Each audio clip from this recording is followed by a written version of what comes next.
जय हिंद दोस्तों, स्वागत है आपका अपने यूट्यूब चैनल साइंस फैक्ट में।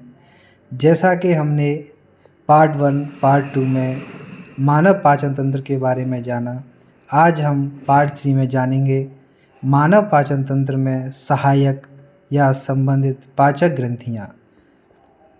पाचक ग्रंथियाँ वह होती हैं जो भोजन के पाचन में सहायक होती हैं।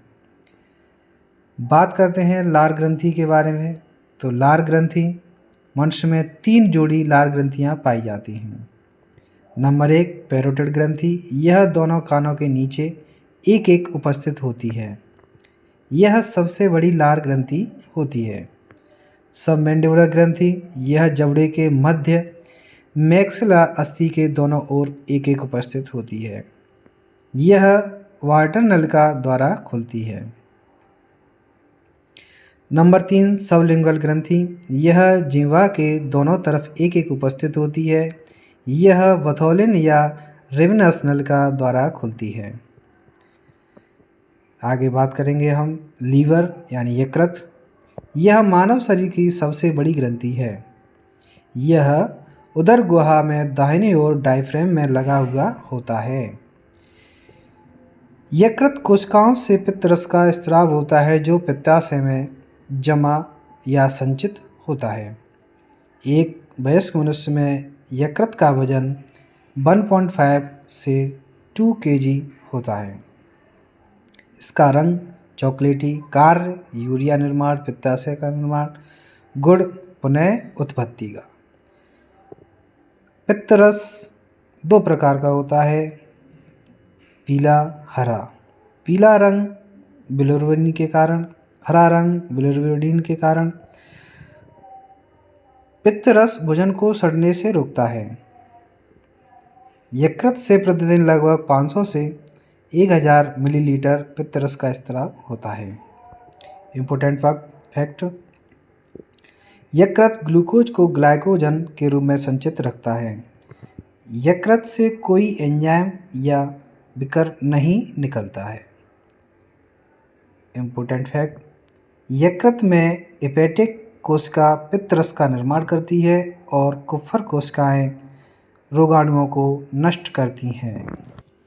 अब हम बात करेंगे पित्ताशय के बारे में। यह पित्तरस को संचित करता है। इम्पोर्टेंट फैक्ट, पित्ताशय पक्षियों, चूहों, व्हेल मछली व घोड़ों में नहीं पाया जाता है। शल्य चिकित्सा द्वारा पित्ताशय को हटा देना, कोलेसिस्टोकोमेटी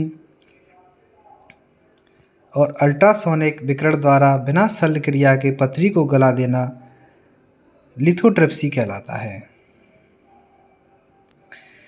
पथरी के बारे में जानेंगे। ब्लड में कैल्शियम की मात्रा अधिक हो जाए और साथ ही ऑक्जेलिक एसिड मिल जाए तो इससे कैल्शियम ऑक्जेलेट का निर्माण होता है, जिसे हम पथरी या स्टोन कहते हैं।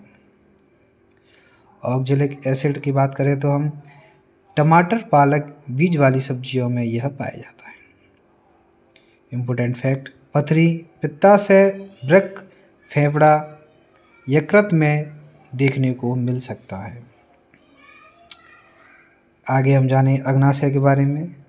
इसकी खोज पॉल लैंगरहैंस द्वारा की गई।